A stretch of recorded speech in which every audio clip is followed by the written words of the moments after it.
Hello, and welcome to another season of Medicare Musings month. Feels like a season. I It's know. going by fast. My favorite season. Thank you for joining us for June 2024. This month we will be covering training and certifications. And I am Sarah Korsch, the Director of Training. And who are you? Ashley Schwitzova, Sales Relationship Manager here at LeClaire, a returning face as always. We've been doing this for so long, we know that you know who we are. But it doesn't hurt to just remind you in case there's any new faces. As Ashley mentioned, I'm joining to talk about trainings and certifications, my favorite subject to talk about always. Especially as the Director of Training now. It's all Yes. she does. She lives and breathes it. Just like creating content, it's just my dream. So it is June, school is out, summer's here, and it is time for AHIP, my favorite time of year. So for those of you who are new to Medicare, AHIP stands for America's Health Insurance Plans. It is pretty much the most recognized carrier training and certification for people who are going to sell CMS products. So each June, around the third week of June, it comes out. So if you do have to take it annually, have to recertify. And again, this is to sell the CMS products, which are Advantage plans as well as prescription drug plans. And the ever elusive cost plans as well. Yes. Yep. If cost plans are still in your area, those do require AHIP as well. So not only do you take it and are then allowed to sell those products, but it also is a fabulous kind of base knowledge for Medicare. So there's a lot of really great information on all the different parts of Medicare, and it also goes into marketing, events, changes in compliance. So really just a great foundation if you're starting out or if you are recertifying each year. Agreed. And so then AHIP, who needs to take it? It's anybody who's operating in that CMS regulated space. So prescription drug plans, cost plans, Medicare Advantage, all of that is going to require someone to take CMS regulated training for AHIP every single year, as Sarah has mentioned. And we're going to drive home a million times in this episode. Yes. Without this annual training, you cannot offer these products. You will not be in compliance. You won't be in compliance. You won't be compensated. All great reasons to be certified. So the question we hear all the time, Ashley, if I'm only selling Medicare supplements, do I need to take the AHIP? No, but it's still a fantastic piece to have under your belt, even if you're only operating in the Medicare supplement space, simply because of the amount of education that you will receive on all of the products, so you have a better understanding to drive home suitability with your clients. Additionally, I highly recommend it for people working in Medicare supplements because it does go into the marketing compliance side of things, which does relate to MedSups when it comes to educational events and other things like that. So. And really, you know, when you look at the Medicare landscape, it's split about 50% of beneficiaries, you know, coming into Medicare at 65, choosing supplements versus those choosing Advantage plans. So if you aren't already selling them, you know your clients are going to be asking about them. So we know that you want to be educated, and so you can confidently describe these products. And I would say AHIP is the best way to do that. Yes.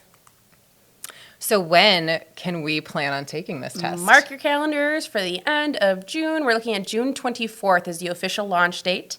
I do want to say proceed with caution for those first few days. Generally, that's when they're working out some of those last-minute issues, hiccups, rollouts, you know, bugs, whatever you want to call them. So just make sure that you are logging in, making sure you have your credentials ready to go, and then probably accessing the actual training a few days later. Yep. Don't be alarmed if you do want to try taking it that first day and there might be just Some moving issues. slower than normal. Yes. But yeah, so Monday, June 24th, you should be all set to go. And then just some hot tips, best practices. If it is your first time taking it, we recommend that you do a little bit of extra time. I think I almost took a full week when I was taking mine. I just wanted to study the material. And you do have to pass with a score of 90%. Yes. So there is not a ton of room for error. However, you do get to take it 3 times. Sometimes if you've taken it year after year, a lot of the material can be a little bit of a review.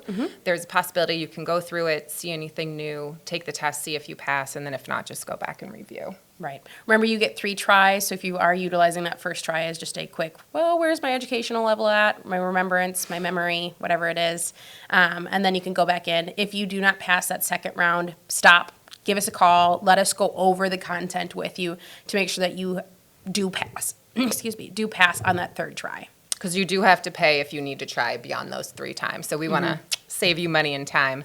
We also recommend downloading the content so then you can go back and review. We've even used that as, you know, reference material to send out to clients. So we'll always have that content downloaded if you need it. So if I don't want to take AHIP, can I take something else? You can take other things. However, I personally recommend you don't.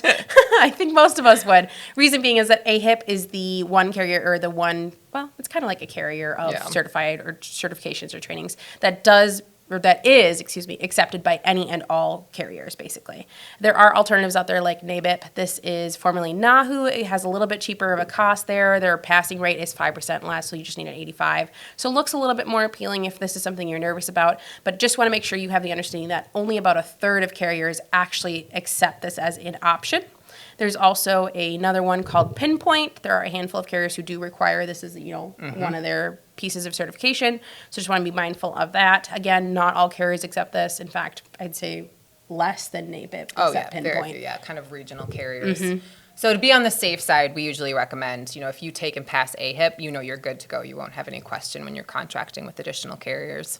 Right. It is a little bit, usually runs about $125 at a discount. It's another thing that could be changing this year is the discounted rate. So stay tuned. We'll update you on any changes. But again, AHIP normally runs $125, so just pay a little bit of extra money and have the peace of mind that you're set to go with all the carriers. And Sarah, if you're an agent who only offers like one or two carriers, would you say still go forward with the AHIP, or do they have some alternatives?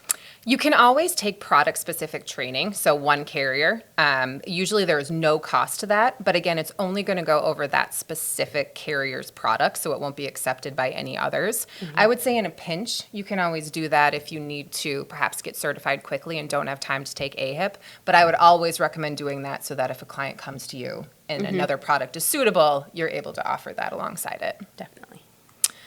All right. So this has been pretty exciting. I think everybody, gets really riled up for trainings and certifications. But just to add a little fuel to the fire, we do think this year is going to be a little bit different than normal.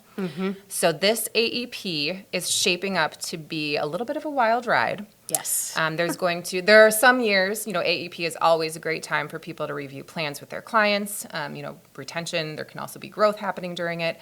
But this year there are going to be a lot of changes on both the benefit side, really across the board, as well as some premium costs that could go up. So we're imagining that you're going to have to meet with quite a few of your clients this AEP. In terms of training and certifications, we think best practices would be to try to get these done as early as possible so you are clearing it out of your schedule, clearing it out of your mind, getting ready for that rocky AEP ride. Not only are we, talking about how to get your AHIP done and why you need to do it, but just a couple things to remember why this year is different when dealing with your clients. Always start with that needs assessment. Again, this is where suitability comes in. If your client needs to be on a med sup versus a med advantage, what they can afford, what they can't afford, what their care needs, that sort of thing. So starting with that's going to really set you for success. And then this year is really one where you want to focus on not what is the best product, but what is the best suitability for my client. I'm going to drive that home a million times because it's all about suitability in Medicare. So just make sure that you're really keeping that in mind when you're talking to your clients and helping determine those plans. And then we say time and time again this year, it's not Medicare supplements versus Medicare Advantage this year. It is 100% just where does our client fall, what do they need, and how can we fill in those holes. Absolutely. I think that there are so many more options out there as Advantage plans have gotten more successful, have gotten the clients are able to use them more, which is great. We always want our clients to have more options, but it also makes it more complicated. So your clients need you more than ever to kind of guide them through this. So the better educated you can be on all of the products is going to make sure that they're in this plan. And we know that choosing the right healthcare for seniors is incredibly important. So we want to be here to support you as agents so that you can support your clients. With that, that we do lots and lots of education. Not only do we have Medicare Musings, but we have plenty of events, both in person and virtual, for you to attend. This month is no different. June packs a ton of events, and then early July as well. Yes. Some key ones Sarah's going to go into detail on. Yes, so we are extending our roadshow a little bit. If you were able to catch us in Minnesota and Wisconsin, South Dakota earlier in the spring, because of all those changes to legislation, we're actually doing 2 more roadshows in Wisconsin Dells and Wausau on June 19th and 20th. So LeClaire will come to your town and teach you all about these new changes to the Medicare space. We are going to be doing an employee benefits workshop in person here in the Twin Cities in Minnesota, the end of June 26th. Then we're doing ethics. So our CEO, Richard Lett, leads a very exciting ethics class. Very. South Dakota is going to get to receive that content on June 27th. And then we're also doing a lot of webinars. We like to do monthly webinars with some of our partners in order to bring you up-to-date information. So you can join us to hear about Annuity VIP, our exclusive annuity partner, United Healthcare. And then there's more ethics. And then our favorite, Healthapalooza. Hopefully you already have your ticket. If not, you can get a discount using the code Ashley50. Ashley50 for $50 off. So this is the biggest insurance conference in the world, I think. 2 days, July 22nd and 23rd at Mystic Lake Casino. To drive it home one more time, this is going to be a really exciting year, but there's lots of changes, which means opportunity. So you're going to want to join us to hear the latest updates, network with your peers, and have a really good time. Yeah, this year is a rock and roll theme, so it'll be extra exciting if that's kind of your jam. Absolutely. See what I did there? Good tunes. Oh, that was good. I'm impressed. For more of Ashley's puns, join us on social media. Our Facebook page, you can find us on Instagram and on LinkedIn when we decide to be professional, which is rarely. But if you have any questions about what we talked about today, I know a lot of you have been hitting up Ashley's inbox with questions about AHIP. We know this time of year can be confusing. What do I need to do? Yep. When do I need to do it? We've got you covered. So call us, email us, and join us each month for more Medicare Musings. Thank you and have a fabulous day.